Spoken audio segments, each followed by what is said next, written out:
사연을 소개하겠습니다. 어느 날 제가 잔뜩 화가 난 채 친구에게 전화를 걸었습니다. 지훈아, 너 잠깐 나올 수 있어? 내가 너처럼 한가한 사람인 줄 알아? 내가 얼마나 바쁜 사람인 줄 뻔히 알면서 갑자기 전화해서 나오라니. 무슨 일인데 그래? 네 말에 따라 시간을 낼 수 있을지 없을지 판단할 테니까 한번 정성을 다해서 말해봐. 지은이가 약간은 농담을 섞어가며 말하고 있었는데요. 지은이는 친구 중에 가장 먼저 결혼을 한 친구입니다. 친구들 대부분은 결혼을 하지 않았기에 결혼을 하지 않은 우리에 비해 지은이는 항상 많이 바빠 보였는데요. 허구한 날 시댁 뒤치다꺼리를 한다며 불만이 이만저만이 아니었거든요. 결국 제가 크게 숨을 몰아쉰 뒤 지은이에게 말을 꺼냈어요. 내 말 들으면 너 단숨에 뛰어온다의 한 표야. 설마 너 결혼하는 거야? 드디어 나한테도 동지가 생기는 겁니까? 결혼 이야기가 나오고 있는 건 맞는데 그보다 더 큰 문제가 생겼어. 뭔데 그래? 동우 씨는 착한 사람이라 별 문제 없을 것 같던데. 안 되겠다. 궁금해서 도저히 못 참겠어. 지금 나갈 테니까 밥 먹으면서 얘기하자. 라며 지은이가 전화를 끊었습니다. 잠시 후 한 식당에서 지은이를 만났는데 2달 사이 얼굴이 많이 야위어 있는 모습이었어요. 지훈아, 너 얼굴이 왜 그래? 아주 반쪽이 됐네. 말도 마라. 요즘 하루하루 스트레스 때문에 삐쩍삐쩍 말라간다니까. 왜? 시집살이 때문에? 구체적으로 말해서 시누이살이겠지. 두 시누이가 도끼눈을 뜨고 날 못 부려먹어서 안달이 났거든. 계속 참고 있는데 이러다 곧 시누이들 깃방망이를 올려붙일 수도 있겠다 싶어. 그 정도야? 말도 마. 얼마 전엔 말로만 듣던 그 시댁 이불 빨래까지 시키는 거 있지? 생각해봐. 요즘 세탁기가 얼마나 좋은데 그 이불 빨래를 나한테 시킬 생각을 해. 완전 둘 다 정신이 나가도 보통 나온 게 아니라니까. 시누이가 그러는데도 니네 시부모님은 아무 말도 안 하는 거야? 처음에는 내 편 드는 것 같더니 팔은 안으로 굽는다고 오히려 두 분도 은근히 좋아하는 눈치야. 나도 친정에서는 시누이인데 진짜 우리 시누이는 노답이라니까. 그나저나 너는 무슨 일인데 그래? 혹시 동우 씨네 부모님이 반대라도 하는 거야? 지은이가 눈까지 반짝이며 저를 바라보고 있었는데요. 지은이의 얼굴에서 고단함이 그대로 묻어났다고 해야 할까요? 결혼 전 지은이는 항상 당당하고 밝은 친구였지만 시간이 지나면 지날수록 같은 사람이 맞나 싶을 정도로 변해갔습니다. 고단해 보이는 지은이의 얼굴을 마주하며 더욱 결혼에 자신이 없어지고 말았어요. 결국 제가 긴 한숨을 내쉬며 입을 열었습니다. 나 그냥 동우 씨랑 결혼하지 말까? 갑자기 왜? 내가 볼 때 동우 씨 완전 착해 보이던데. 물론 동우 씨는 완전 착하긴 하지. 근데 동우 씨만 보고 결혼하기에는 너무나 큰 복병이 있어. 너 놀라지 말고 들어. 오늘 동우 씨가 뜬금없이 나한테 뭐라는 줄 알아? 자기한테 누나가 있대. 아니, 동우 씨한테 누나가 있는 거 모르는 사람 있어? 그게 뭐가 문제가 된다는 거야? 시누이 한 명 있는 게 뭐가 대수야. 난 둘씩이나 있는데. 시누이가 한 명이 아니더라고. 그건 또 무슨 말이야? 한 명이 아니라니. 그럼 2명이라는 거야? 2명은 좀 그런데. 이게 말이야. 둘이 짝짝꿍해서 엄청 힘들게 하거든. 지은이가 탐탁지 않은 표정으로 고개를 절레절레 흔들고 있었습니다. 그런 지은이를 보며 제가 다시 입을 열었어요. 지은아, 2명이 아니래. 뭐? 그럼 신우이가 3명이란 말이야? 그건 완전 선 넘는 거지. 순간 지은이가 격분한 채 주먹까지 움켜쥐고 있었어요. 지은아, 틀렸어. 3명도 아니야. 그러니까 신우이가 4명에서 5명이래. 제 말에 지은이가 마시던 물을 뿜어버렸는데요. 정말 기가 막혔던 것인지 마구마구 소리를 질러댔어요. 뭔 소리라는 거야? 4명이라는 거야? 5명이라는 거야? 지금 시장에서 오이 개수 세냐? 동구씨 그렇게 안 봤는데 진짜 웃기는 사람이네? 대체 그런 애매모호한 말을 왜 한 거야? 동구씨랑 있었던 얘기 처음부터 끝까지 자세히 해봐. 지은이가 의자를 끌어 제 옆에 바짝 앉더니 자세히 이야기를 하라고 재촉을 했습니다. 결국 제가 긴 한숨을 내쉬다가는 남자친구와의 대화 내용을 말하기 시작했는데요. 사실 그날 지은이를 만나기 전 남친을 만나고 오던 길이었거든요. 우선 남친과 저는 회사 상사 소개로 만나서 연인이 되었습니다. 그냥 남자친구만 봤을 때는 뭐 하나 빠지는 게 없는 그런 사람이었으니까요. 남자친구는 30대 중반이었는데 그 얼굴에 그 직업에 솔로인 게 이상하다 싶을 정도로 모든 게 완벽해 보이는 그런 사람이었습니다. 물론 저도 한눈에 반해서 만나게 되었고요. 남친은 배려심도 많은 편으로 매사 예의 바른 그런 사람이기도 했어요. 그렇게 우리는 한동안 아무런 문제도 없이 행복한 시간을 보냈습니다. 그러던 중 그 일이 터져버리고 말았는데요. 어느 날 남친이 분위기 좋은 레스토랑으로 저를 데리고 가더니 큰 결심을 한 듯 말을 꺼냈어요. 나영아, 우리가 만난 지 벌써 1년이 다 되어 가잖아? 그래서 말인데, 이제는 너한테 말을 해야 할 것 같아서 말이야. 갑자기 그게 무슨 말이야? 나한테 뭐 숨기는 게 있다는 것처럼 들리네? 사실대로 말하자면, 속인 게 맞기도 해. 뭐? 뜬금없이 그게 무슨 말이야? 제 말에 남친이 테이블만 내려다볼 뿐 선뜻 말을 꺼내지 못하고 있었습니다. 제가 그런 남친을 재촉했어요. 동우 씨, 무슨 일인데 그래? 동우 씨가 거짓말할 사람도 아니고 동우 씨답지 않게 왜 그래? 나영아, 사실은 나한테 누나가 있어. 그건 나도 알고 있는 거잖아. 거진 집에 안 들어오는 누나가 있다는 거. 저기, 근데 누나가 한 명이 아니야. 뭐? 그럼 누나가 더 있단 말이야? 그럼 2명이야? 그게 말이야. 4명에서 5명? 순간 남친의 입에서 그 말이 툭 하고 튀어나왔는데요. 제가 황당하다는 표정으로 남친을 바라보다가는 물었어요. 아니, 무슨 그런 말이 있어. 4명이면 4명이고 5명이면 5명이지. 4명에서 5명이라니? 혹시 동우 씨네 집안에 출생의 비밀이라든지 그런 게 있는 거야? 출생의 비밀이라니. 그렇잖아. 지금 동우 씨의 말을 종합해보자면 배다른 누나가 있다는 그런 의미같이 들리거든. 이미 제정신이 아니었기에 저도 모르게 그 말이 새어나오고 말았어요. 제 말에 남친이 많이 놀란 표정으로 세차게 고개를 내젓고 있었어요. 그런 거 아니야. 단지 우리 막내 누나가 자기는 없는 거나 마찬가지니까 굳이 포함시키지 말라고 해서 말이야. 뭐? 없는 거나 마찬가지라니? 그건 또 무슨 말이야? 막내 누나가 군인이거든. 게다가 해군이라 한 번 바다에 나가면 한동안 얼굴 보기 힘들다고 자기는 없는 사람으로 치는 게 맞는 거라고 그러면서 혹시 나영이 너가 물어보면 누나가 4명이라고 대답하라고 몇 번이나 당부했어. 남친이 기어들어가는 목소리로 말을 하고 있었는데요. 너무나 기가 막혔던 나머지 도무지 무슨 말을 해야 할지 알 수가 없었기에 제가 연거푸 와인만 들이키고 있었습니다. 남친이 미안한 듯 다시 입을 열었고요. 처음부터 말 못한 건 진짜 미안해. 근데 나도 사연이 좀 많아서 그랬어. 사연이라니? 무슨 사연? 그게 소개팅을 하거나 하면 누나가 5명이나 있다는 말을 듣자마자 다들 지레 겁먹고 그만 만나자고 했거든. 그래서 나한테도 지금까지 숨긴 거야?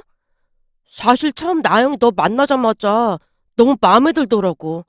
이걸 뭐라고 말해야 하나? 딱 내 짝이라는 생각이 들었다고 해야 할까? 그래서 내 딴에는 가능한 모든 방법을 동원해서라도 너랑 만남을 이어가고 싶었어.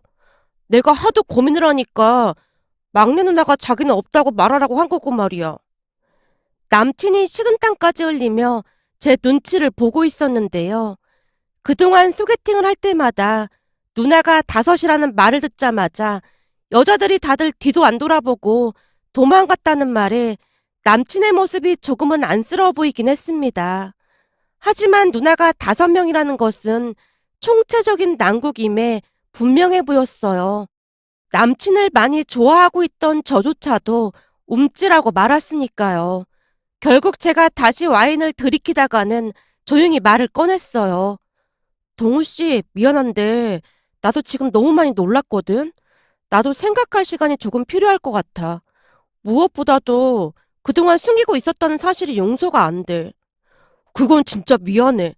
근데 너도 알다시피 그동안 나영이 너한테 지은 씨 얘기를 많이 듣다 보니 더 이상 말을 할 수가 없었어. 지은 씨가 시누이들 때문에 엄청 힘들어한다고 했잖아. 아무리 그래도 지금까지 그걸 숨긴 건 좀 아닌 것 같아. 우리 사이 신뢰가 깨진 거나 마찬가지잖아.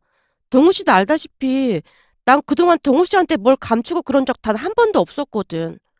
그건 맞는 말이긴 한데 나도 그동안 단 하루도 마음이 편하지 않았어. 그래서 말인데 내 얘기 조금만 더 들어주면 안 될까?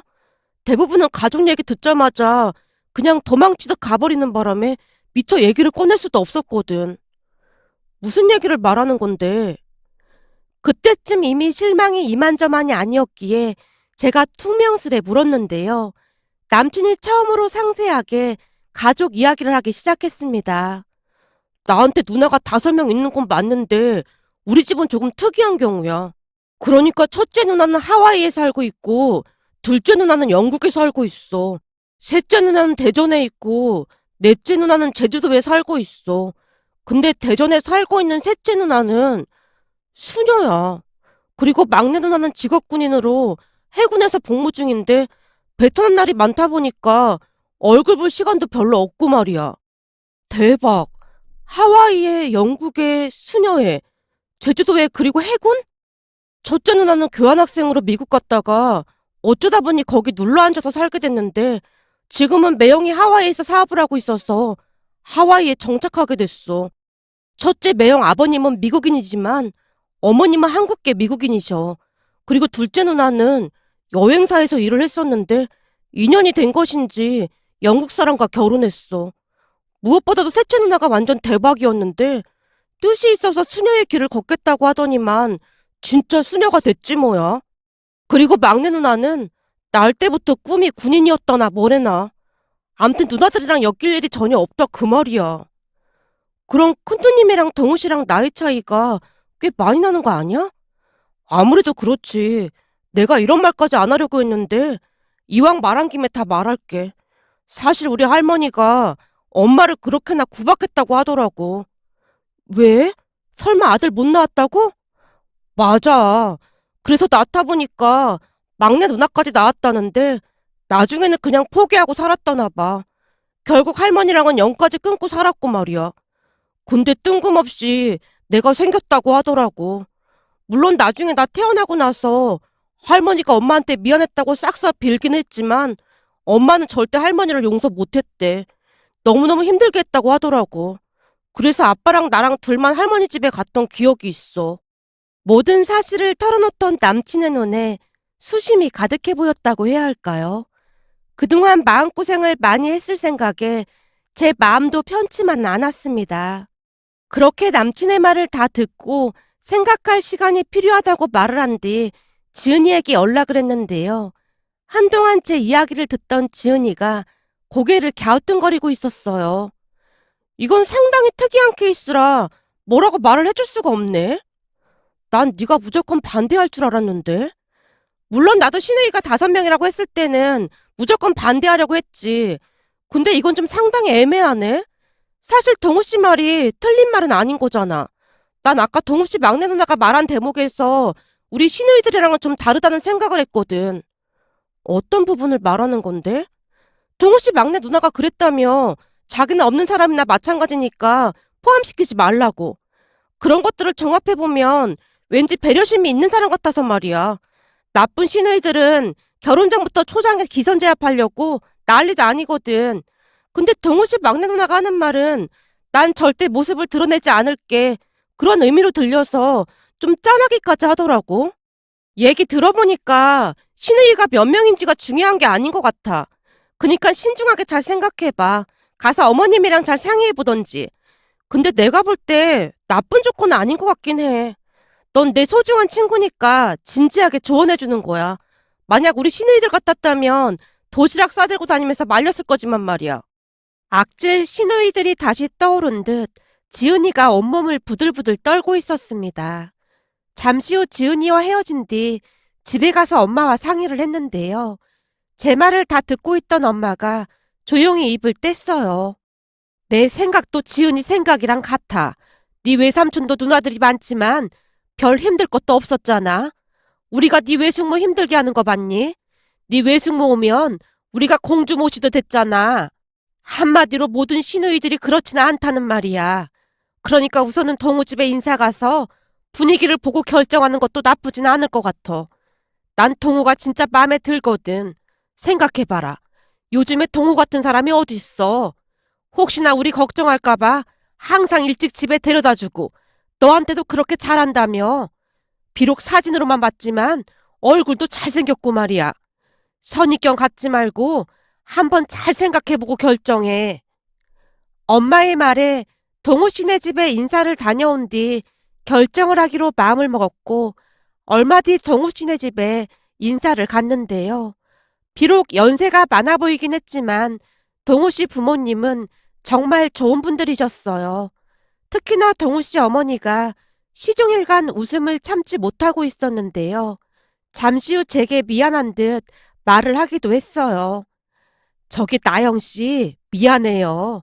내가 너무 기분이 좋아서 웃음이 멈추질 않네요. 사실 우리 아들이 여자친구를 집에 데려온 게 처음이라서 기분이 너무 좋아서요. 어쩜 처음 데려왔는데 이렇게 예쁘고 참한 아가씨를 데리고 왔는지 참 기분이 좋고 그렇네요. 감사합니다. 제가 수줍게 웃으며 집안을 둘러보다가 거실 협탁 위에 놓여있던 액자 하나를 보게 되었고 액자 안에 있던 글자를 읽어보다가는 깜짝 놀라고 말았습니다. 아, 그건 우리 막내딸이 써주고 간 거예요. 동우 여자친구가 처음 오기도 했고 우리가 나이도 많다 보니 아무래도 우리 막내딸이 걱정돼서 시부모의 행동 강령을 적어주고 갔어요. 혹시나 우리가 구식으로 행동할까봐 걱정이 됐나 보더라고요. 그거 보면서 많이 배우기도 했어요. 네? 행동 강령이요? 오해는 하지 말아요.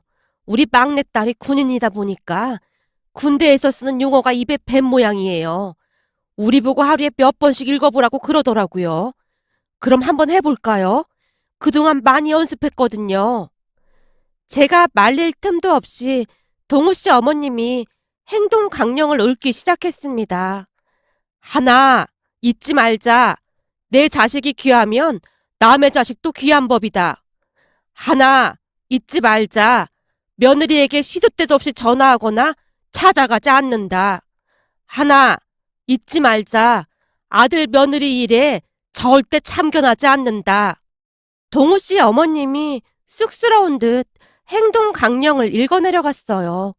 그 모습에 죄송스러운 마음이 들었기에 제가 말을 꺼냈습니다. 이렇게까지 안 하셔도 되는데. 우리 막내딸 말처럼 며느리에게만 예의를 강요하는 시대는 지났다고 봐요. 이제는 시부모도 그에 걸맞게 행동을 해야 하는 게 맞다고 생각합니다. 동호 씨 부모님과 대화를 하고 있는 내내 참 고상하고 기품 있다는 생각마저 들었습니다. 동호 씨 부모님을 보며 더욱 안심을 하게 된 건 말할 것도 없었고요. 그 뒤 우리는 상견례를 하고 결혼식을 올렸는데요. 상견례 자리는 부모님과 당사자만 모여서 간단하게 진행을 했고 시누이들의 얼굴은 결혼식 날 처음 봤을 정도였습니다. 어느 날은 제가 남편에게 걱정스레 묻기도 했어요. 동우 씨, 결혼 전에 형님들 얼굴은 봐야 하는 거 아닐까? 한국에 계신 형님들이라도 찾아뵈야 할 것 같은데. 걱정 안 해도 돼. 우리 누나들 바쁘다고 그냥 결혼식장에서 보자고 하더라고. 제주도 누나도 감귤농사에 펜션까지 운영해서 엄청 바쁘거든. 그리고 막내 누나는 훈련 갔다는데 결혼식에 올 수나 있을지 모르겠다고 하더라고. 내가 그때도 그랬잖아. 난 누나가 4명에서 5명이라고. 남편이 장난스레 웃고 있었습니다. 그렇게 우리는 결혼을 했어요. 시부모님은 제게 연락 한 통도 하지 않는 건 물론이었고 제게 연락도 하지 말라는 당부까지 잊지 않았습니다. 무슨 일이 생기면 남편에게 전달하겠다는 말만을 할 뿐이었어요. 결혼 후 제가 얼마나 결혼을 잘했는지 다시 한번 깨달았을 정도였으니까요. 정말로 시누이들은 만나는 날이 1년에 한 번 있을까 말까였습니다. 그뿐만이 아니었습니다. 하와이에 살고 있는 첫째 형님도 그렇고 영국에 살고 있는 둘째 형님도 그렇고 휴가 때가 되면 누가 먼저라고 할 것도 없이 비행기표까지 끊어주겠다며 놀러 오라고 했어요. 거기다 제주도 형님은 펜션에 방 하나는 무조건 비워놓을 테니 언제든지 내려와서 쉬다 가라는 말까지 했습니다. 한마디로 너무나 잘해주다 보니 몸둘 바를 모를 정도였습니다. 한 번은 남편과 함께 제주도 형님 펜션에 간 적이 있었는데요. 미안한 마음이 들어 제가 봉투에 돈을 담아 펜션에 두고 왔지만 그마저도 다시 보내줬을 정도였습니다. 놀란 제가 제주도 형님에게 전화를 했는데요. 형님, 제가 미안해서 두고 온 건데 돈을 왜 보내셨어요? 가족끼리 미안하긴 뭐가 미안해. 괜찮으니까 맘 쓰지 마. 올케한테 항상 고마워서 그래. 그리고 올케 감귤 좋아한다며? 앞으로 감귤은 걱정하지 마. 내가 책임질 테니까. 라는 말만을 할 뿐이었습니다. 그러다 어느 날은 양가 가족들이 모여서 식사를 하게 되었는데요. 시어머님이 활짝 웃으며 엄마에게 말을 했어요. 사부인, 이렇게 착하고 예쁜 며느리를 낳아주셔서 정말 감사합니다. 그리고 시누이가 5명이면 거부감이 많이 들었을 텐데 좋게 봐주셔서 정말 감사했습니다. 아닙니다. 제가 오히려 감사하죠. 사실 우리 친정도 딸이 많긴 하지만 옳게 생각을 참 많이 하거든요. 그러다 보니 김서방 심정이 어땠을지 충분히 이해가 되고도 남았습니다. 대부분은 시누이가 5이라고 하면 기겁하고 주랭랑을 치기 마련인데 좋게 봐주셔서 얼마나 감사했는지 모르겠습니다. 무슨 그런 말씀을요. 우리 사이 누님 같은 분들이라면 10명도 괜찮을 것 같네요. 철없는 우리 딸 예쁘게 봐주셔서 제가 오히려 감사합니다. 두 분이 시간 가는 줄 모르고 칭찬을 주고받고 있었습니다. 그 뒤 우리는 아주 행복하게 잘 지내고 있는데요. 5 형님들은 지금도 제게 너무나 잘해주고 있답니다. 며칠 전 엄마에게 전화가 걸려와서 받았는데요. 제주도에 사는 형님이 친정에 감귤을 보내왔다는 말을 듣고 예전 일이 떠올라 이렇게 글 남겨봅니다. 오늘의 사연은 여기까지였습니다. 즐겁게 보셨다면 구독, 좋아요 부탁드립니다. 고맙습니다.